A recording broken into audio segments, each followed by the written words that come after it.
Department of Defense contractors face mounting pressure to achieve CMMC compliance, as non-compliance jeopardizes billions in defense contracts. Conducting a thorough gap analysis has therefore become critical. Consider these best practices to identify compliance deficiencies and create a clear path to CMMC certification. 1.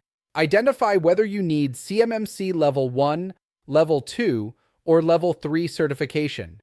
2. Assemble a team that includes IT security, compliance, legal, and business leaders. Consultants can also provide specialized expertise. 3. Take inventory of the systems, networks, and processes containing or handling FCI or CUI. 4. Evaluate your current implementation of required controls, rating them fully, partially planned, or not implemented. 5. Document gaps with a matrix linking controls to deficiencies, certification risks, and remediation effort. 6. Identify quick wins, then plan larger investments with budgets, timelines, and milestones. Finally, 7. Remediate high-priority gaps, document evidence, and engage early with a C3 PAO.